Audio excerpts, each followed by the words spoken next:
Hello, everyone. Welcome back to the podcast. Your hosts with the most, as always, and the guy with so many technical opinions, Leon LeGray, back. And my goodness, it's been a good minute since I've talked on the podcast. And I want to go ahead and talk today about the Kindle situation. When I'm talking about Kindle, which is the Amazon Kindle that have ended support of the Kindle books. Now, we're talking about Kindle books that go around the early 2010s. And so that's where I've been hearing a lot of people that have been just up in arms lately, or just, I would say, furious about why is it that they're ending support with Amazon Kindles. And then we're going to go ahead and talk about this today, especially with Amazon. I mean, getting taking rid of support for older devices like this. And I think this is really awful because those devices don't have anything special to them. They're not really something that they don't have a lot of firmware built into that system alone. It's a very simple device where you just read your magazines and your books, and now people are just saying that this is not good. Why are they making them so obsolete, even at this point? And which I think, if I was a e-reader book reader, I'm just saying I wouldn't want my devices to be obsoleted just early on when these books really do. The only things they do is just you go over to your tablet and just read the books, and that's all it does. So today I want to talk about that too, because I think it's something I felt that if I was in most e-readers situations, anyone that takes your books or your hundreds of books out on the go, then I do think it is a problem. So getting onto it right now.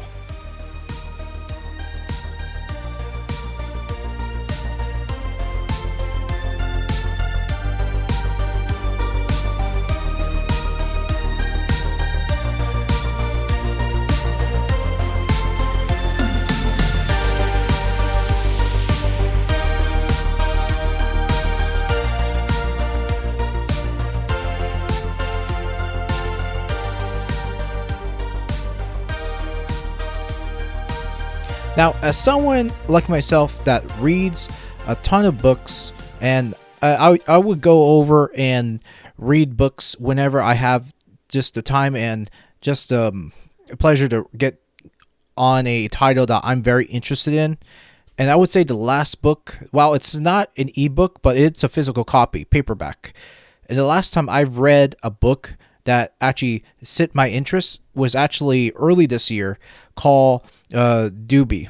So Dewey, the Librarian Cat. So if you've not heard about Dewey, I would say check it out. It's a very sweet book, and that's a book that brought me into tears because the orange tabby in the front cover.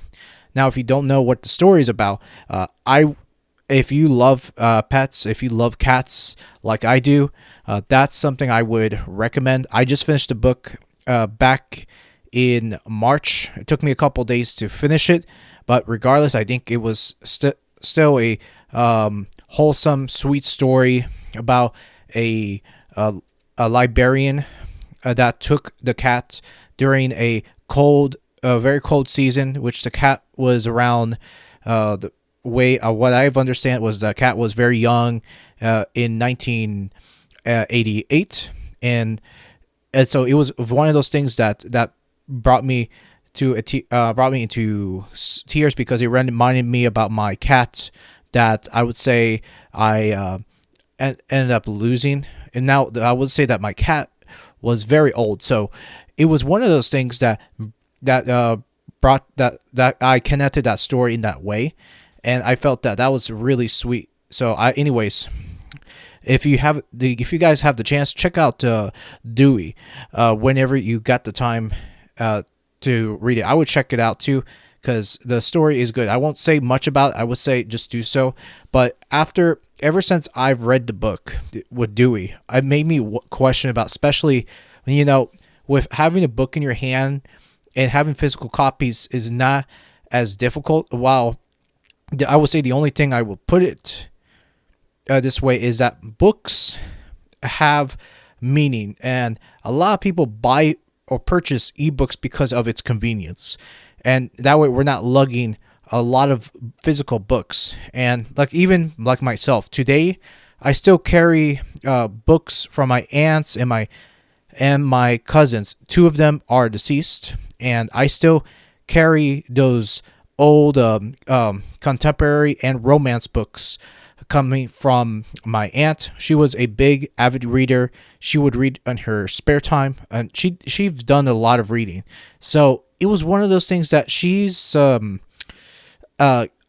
would read all the time. And also back then, what I remembered was that by the time she left the IT field up in New Jersey, and she did work in computers and working alongside with working on Excel programs. And I remember very, very clearly that I remember I was told that when she retired from the job, she said that I would never, ever want to go and read anything electronic, use another computer ever again.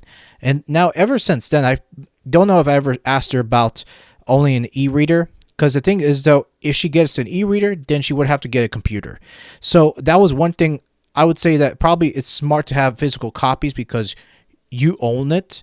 And plus, the other thing I will say about books like that is, like, depending on the brand or the model or where you purchase your books and whatever site you go to, it all depends. Because if your site, it happens to be Amazon, then Amazon, however, it's filled with DRM, mind you, because DRM is basically, if you guys don't know, which stands for Digital Rights Management.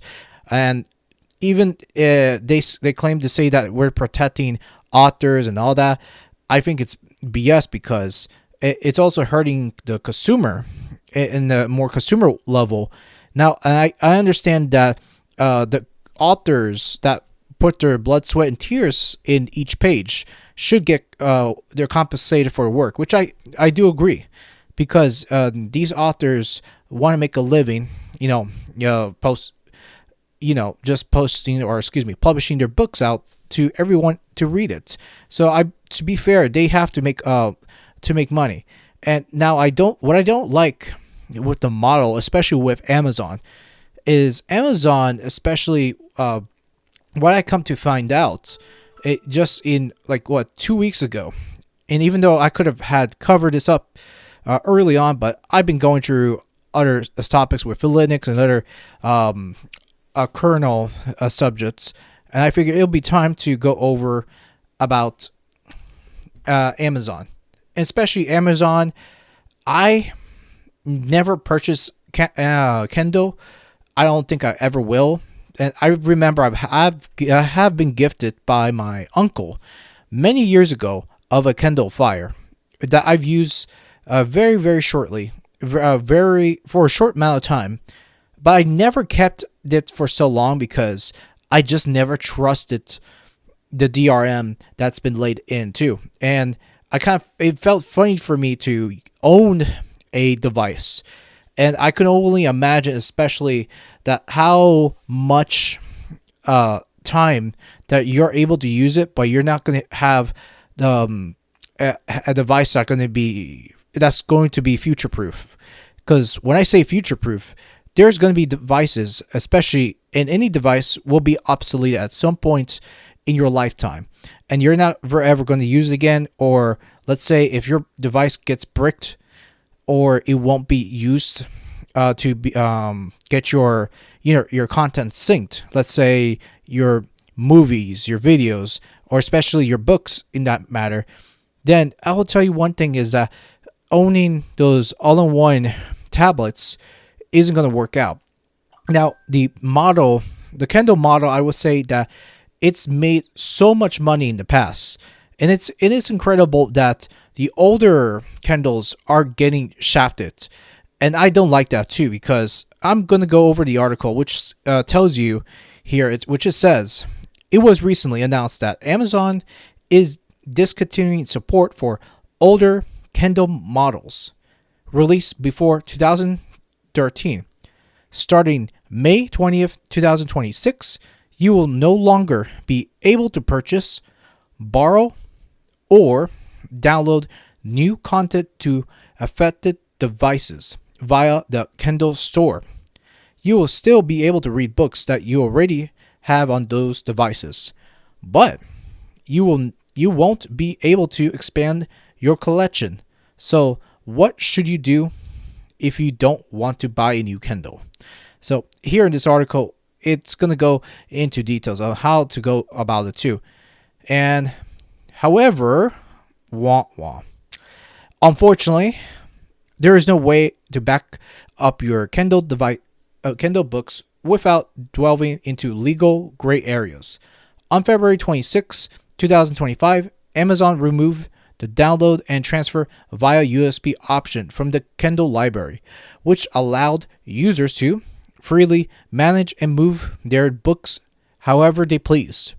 It was easy to use third-party tools like Calibri to remove Amazon's DRM restrictions to build up your own digital library free from the Kindle ecosystem. Which, by the way, just to stop right there, that is very, very useful. And I have done it before. And when I've purchased books, like one of my favorite fantasy authors, Naomi Novik, I've purchased many years ago called His Majesty's Kingdom. And that's a book that I've enjoyed when I was a teenager. And oh my gosh, it's been so long that I have to go back and read it. And I think I've actually got a physical copy as a sample. Like many years ago, I went to a Comic-Con around 2005, and I ended up reading the sample of it, like a small little pamphlet as a freebie. So I read the book, and I had me interested, and I loved the concept about dragons being in the Napoleonic era, right? And that's one of the books I ended up stripping the DRM from using that one method on Calibri, and it's really, really cool. So if you happen to have Calibri, which I recommend, if you're an avid book reader, I would say go ahead and get that plugin, that third-party tool from Calibri. Please do so, and you will thank me later too. So continue on the article. Without this option, there's no straightforward way to move your books to a non-Amazon device. DRM, which stands for Digital Rights Management, is a technology that gives copyright holders and content distributors the power to control how a product can be accessed. This is what ultimately keeps you from backing up Kindle books to other devices. People who distribute ways to circumvent DRM may face penalty charges, and using those tools yourself is a violation of Amazon's terms and services. So it is really bad, because while I agree that, look, nobody wants their property to be stolen, I just do think it's bad enough where the user that purchased these books, they cannot transfer the books. Now, like let's say at this point, like, what happens if all those purchases goes to waste and you cannot even read it on any device, and they have an older device but they cannot use it in that certain period? Let's say what happens then. That makes me wonder. Let's see if the article dwells much more deeper to it. And so continue on with the article. And by the way, this article is written by Jonathan Sayer. So this article comes from the BGR, which it's a very good article, which I'll have it posted down below if you're interested enough to read it on your own. But anyways, if you are an adamant about backing up books from your old Kindle, regardless of potential consequences, you do have options. Users on Reddit have discussed a complex process that entails using the Calibri software in tandem with DRM removal tools to convert your books to other file formats. Keep in mind that following this process may violate Amazon's terms of service, which can result in you permanently losing access to your Amazon account and all content purchased through the Kindle store. Yeah, so there is a bit of a risk too. So mind you, if you are someone that uses Amazon, but I haven't had that happen, there are safe ways to go about it, and I have done it through a very clever process that Amazon doesn't know. Now, if you want to find out more, I would say do a simple Google or a quick search on your favorite search engine. However, I'm not gonna tell anyone how to do it because I don't want to be responsible for that matter too. So go ahead and look up articles or look up how-to guides on how to back up your Amazon purchases.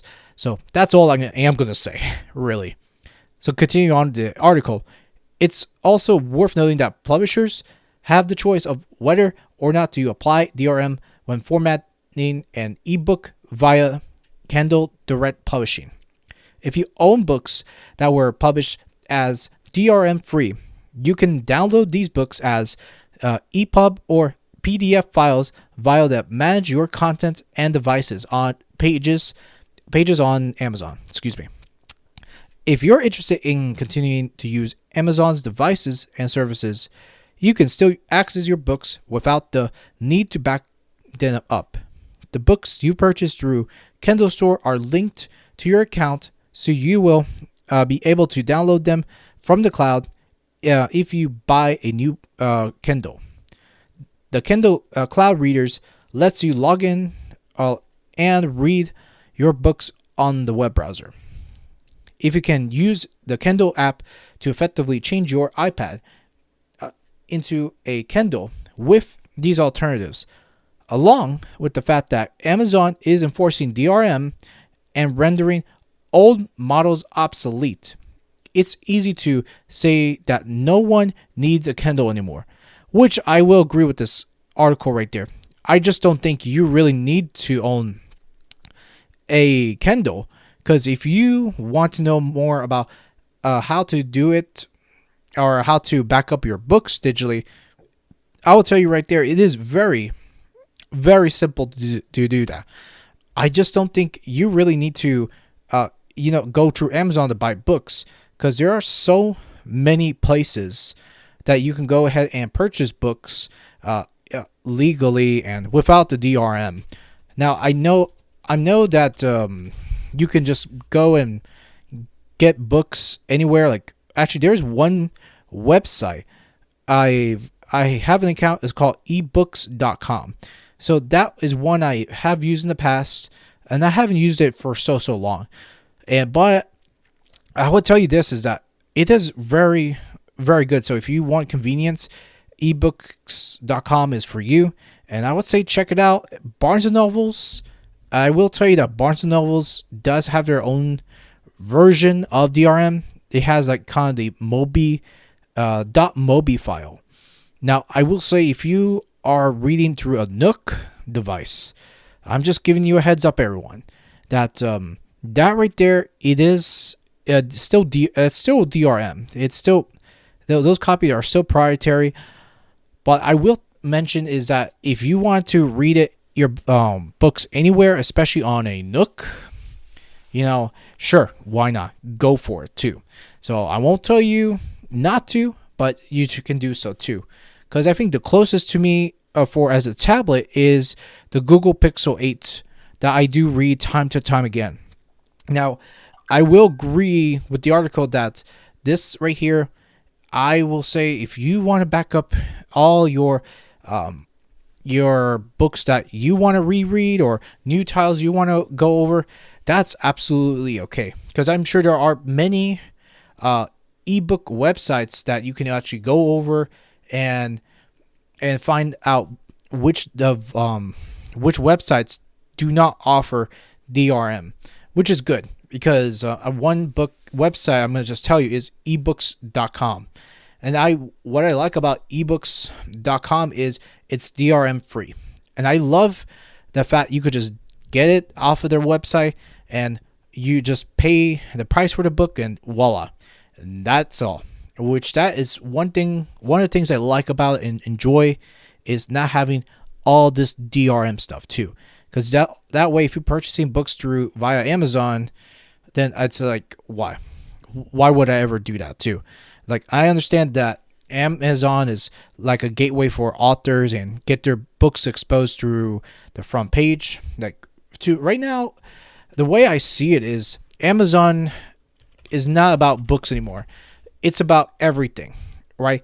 It's a big store that you could just buy, let's say, appliances, shavers, purses, and almost everything. You name it too. Because Amazon, it's basically like the modern day Sears. And it's what's unique about Amazon today is, first of all, even though while they did start out with just books, and that's truth in that story too. But right now they are still, well, just like anything else, screwing the customers and doing what they can to, to not have you as a customer to keep your books anytime you want to. And I've actually felt that already when I found out years ago about Amazon's proprietary DRM. And it's basically also the same thing if you were to talk about Apple. And now if you're an Apple guy, Apple gal yourself, you're going to experience the same DRM coming from Apple.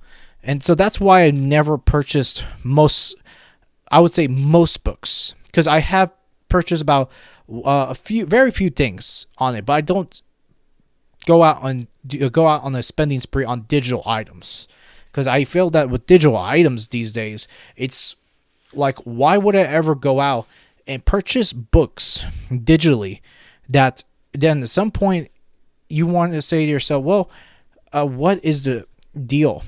And why would I ever want to purchase books that I'm not going to have access later on in the future? And then it's going to require me to sign in with an account, like especially like Amazon or Apple or Google account. That's first of all, that's pretty much enforceable. At most websites, that's very enforceable to have an account, because it is mandatory. And that's why I don't like the part that when you go out and purchase ebooks, just like Amazon for that example, you're not going to have that ownership for the rest of your life. And even the copies, even if you read the books or if you read the novels that you've remembered by the time of your purchase, you do not know as a consumer what they will do to the writing off those books. And let's say if that publisher is clear that they don't like what was written by the original author's intent, imagine what the publishers can do to scrutinize that up right there. And this is where I don't trust these gatekeepers, especially with Amazon, especially with DRM, with these DRM folks right there, that's managing the content. And I don't like that. 100% don't. And first of all, it's like anything else. Let's say if you wanted to watch a show, let me give a prime example, right? Let's say an Apple exclusive, like Amazon TV, for example. I wanted to watch one of my favorite actors that's on Your Friends and Neighbors, which is starring Jon Hamm, one of my favorite actors. And first of all, you have to go through these gatekeepers. Now, even though that is streaming, it's not the same thing as digital download. But remember, you have to go through a gatekeeper one way or the other. And that's where you do not have full permission. Remember, you do not have full permission of going in and watching these shows all the time. And also, most shows are only exclusive by that studio, and which means that you really cannot download the show or get the DVD off of that platform, because most of them do not offer DVDs or Blu-ray releases at that point. So, and also, let's go back with the book example. Like, first of all, if let's say if Penguin or Scholastic's books, that same publisher that's behind, let's say, Harry Potter, right? Just as an example, let's imagine if one day a J.K. Rowling passes away or whatever, right? What happens to her that she has no longer have a say since she's passed away? But right now she's still living. But let's say if Scholastic's books were to change the words and revise it the way they want to in a certain context, let's say the modern audience. First of all, I do think it's a bad idea for these DRM rights or whatever you want to call them, these DRM protections. They can go ahead and say, you know what, we don't like what is in these books. I don't like the messaging in this book, so I want to make it more exclusive. So that's why I find interesting about this, because like already, even though people have held these Kindle books for so long, but I will say that I never felt 100% confident of having my own Kindle, just because of the simple fact is that technology is basically one of those things that it's cluttersome, and they do not let you take your files with you anywhere else because of that DRM, that's embedded into these books. And that's why if an author were to tell me, hey, get my book, or let's say if a starting author, for that example, where to tell me, hey, if you want to check out my book, go ahead and do so. The thing about this is I wouldn't want to get it from these big tech corporations like Amazon or from anywhere that I do not want to get my books digitally, because that can be an issue, right? Because if you cannot download your books outside of Amazon, there is a problem right there. I'm not gonna lie, because I want the convenience to read the books on any format that I wish to read it on, and that's why I love the softwares like Calibri. Calibri is amazing. And that's why if you're an avid reader, I would say go ahead, give Calibri a shot. They have tons of plugins that you can go over and find files and how to go about the DRM situation too. So, but yeah, I do think this is a very much of a tragedy now we're seeing these devices, especially like Kindles, that here they are. People thought that they were going to have these devices for a very long time, and they don't have to go about buying physical copies anymore. No. Not exactly. So 2 ways I want to go over that on this whole situation. Now, I will say, like I've mentioned before, that you can still get your books DRM free. And there are websites that you could just go find these books and purchase it without the DRM licensing embedded into these books. Now, it is great. Now, because of this, I'm happy to say that I am glad I've gotten books over at websites such as ebooks.com, and that gives me options to get books that are not, embedded with all that DRM crap, which, trust me, if I got it into Amazon early in and I later on start to have issues down the road where I can't even download these books, then what else? What are my options from that point too? So that's, I would say, ebooks versus physical books. So I would say one of the disadvantages is if you purchase your books from these big corporations, tech corporations, like such as Amazon, Just giving Amazon that big example because I feel that they deserve to be kind of knocked off a little bit too. Because ebooks, while they are convenient, if you do not know the books that you're getting, or if you do not know that your books are they happen to be on the via the DRM, and that's already embedded with DRM, then you possibly don't even know how to get the DRM stuff out there too. Because for me, I would take out all that DRM crap out there too, even though I myself have been doing piracy since a young age, and I don't care. I'll admit to say that too. But books, however, there'll be times that I'll love to get a book for myself. But I remember when I was younger, there'll be books that I couldn't even afford because they cost so damn much for brand new titles. And books used to be like $18 to $24 for a brand new copy. And then nowadays you get a brand new hardcover copy. It'll cost about $32 to $34 tops now because of everything going on and prices of media skyrocketing because due to demand and supply. I wouldn't even touch on that because everything is starting to become ridiculously expensive, and so that's why people resort to ebooks because of its conveniency. That's why. Now, in the other hand, let's get onto physical media. Now, I love them.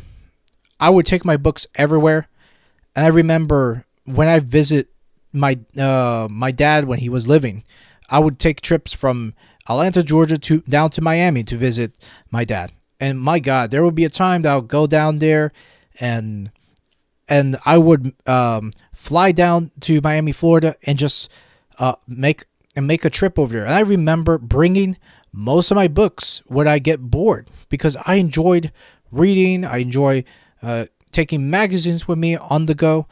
And that's something I love. I love about books, and compared to digital, because with digital, look, while I will say it is great for for a certain extent, books, you get right into it and you don't get distracted by none of the bull crap and all the bullshit that you see. Because let's say my issue is, while you can take off notifications or you can turn on put do not disturb mode, it can be hard for people to put on this do not disturb mode, because do not disturb mode, let's say somebody were to call you, or let's say an important text will come, that can be pretty hard for anybody to get in touch with you. And that's true in that sense too. But I will say, if you want no distractions, I would say turn the power off your phone for a few minutes and get on to reading. And that's what I like about it, is you don't have to be distracted by every single crap that comes up to your phone, coming from social media, come from text messaging, or whatever emails that comes through you. Because if you want to sit and read peacefully, then I would say get a physical media. I would say physical medias are really good for having that personalization, and that's why I've always enjoyed physical books, because it is just more of a personal thing to carry on with you and take these books with you along the way. And I would say the least thing my dislike about it is, let's say if you're a person that is avid reader, takes like hardcover books with you. And my big thing, I think people will relate to this. Like, the one dislike or one disadvantage with physical books, let's say if you are moving around like state to state or town to town, whatever, right? Let's say if you are someone that packs heavy books with you, that can be a little bit of a burdensome, where these books that can weigh on you, especially when you're moving. That, I would say, that could be the con of physical books, is just the weight of physical media. Now, if you purchase paperback, look, each time you go through paperback, look, that can add more weight down the line, and that can add up a lot of clutter into your home. So I would say that's my disadvantage with physical media. And then you also have to have a shelf to put up your books. I mean, seriously, you just have to have a shelf and anything like that too. And also just a room. Not everybody is going to have a big space to put all your books, and that's true. Not everybody's going to have the shelf space for that. So that will be the con of physical media. But I do feel like with physical books, it's much personal. I would say with anything like that too. Now, if you want to know my advice for anyone that is an e-reader yourself, now if you read on the phone just like I do, I would say the best thing I would do is cut off signal. Cut off any signal, Wi-Fi or cellular signal. Put it on airplane mode. I think that is the best way to go about it. Is that way, if you want to read peacefully, airplane mode is your friend. I 100% guarantee that too, because believe me, I vouch for cutting off signal, because you do not need to have people ringing up to you all the time. Because I do believe if you're on a spot for reading, if you are wanting to find peace and not have all this ringing into your ear, the ring of notifications, which is a very bad sound. I don't like hearing the same old ring-a-ding-a-ding ringing on my ears. The best way for any e-reader should do is cut off, any communication from the outside world. That's just the best thing, because you do not need it. I do not need it for those reasons too. So that's why I think there is a con, a pro and a con for anything like that too. So I'm just saying. So anyone that is an avid reader, let me know down in the comments below. And if you have used Amazon in the past, if you're upset with what's been happening, please do let me know down in the comments if you're listening on YouTube, or if you're listening to me on Odyssey, even better, because right now most of my podcasts are going to be uploaded on Odyssey. So if you want to listen to my podcast, check me out over there too. I would appreciate it too. And I have to say, Odyssey is an amazing platform. I just wish most content creators start using free platforms such as Odyssey, because I think it would be absolutely cool for people to have that option there. So yeah, that would be amazing. So yeah, so that is my take with ebook versus physical. Now, there's been a point I have covered on this topic many episodes ago. Now, if I were to find that episode about the e-reader thing, I would say that if I find the episode on my portable hard drive, you bet your ass I will go ahead and post it up here on the podcast, because I do think people should check out what I have talked about previously before this, because it is important to keep your files safe in your precious online media whenever you're reading. I think it is important to preserve what the original authors written within their intent. And I understand that there are books that are controversial. There are things that authors have said in the past which was, dark, but you cannot take that away from their authors on their original intent. You do not want to strip out and just strip out the contents of the raw contents that I've said in the past. Like, I don't care if that language is heavy or if there's been violence. And look, the books back then and even the books now, they don't even have a rating system, right? We have movies that have rating system, music with rating systems, and video games. Now, books, on the other hand, do not have a rating system, and I don't think we do need it for certain reasons, because these books don't have audio and graphical aesthetic to shock you. Because in comparison, books are something that you really have to absorb and use your imagination. And coming to think about it too, because I think it'll be hard enough for anyone to grab a book and slap in a rating system like PG-13 only for adult readers only or whatever. Now there are some X-rated stuff you can go over on, and I've seen that before. Now, does that mean that a rating system should be in place? It's going to be very controversial, but I would say if you are picking out books, I do think that there should be a warning. Absolutely my point of view. No doubt about it. But the fact that most authors have to place like a label, say, this book is rated PG, or this book is rated PG-13 or whatever. I don't think it's going to be necessary, because people will probably understand by the illustration and the works of the book too. Once they read the first few lines of the book, the readers are going to have a sense of what they're going to get into at the end of the day too. So anyways, I know I've been going on a little bit of a rant on it too.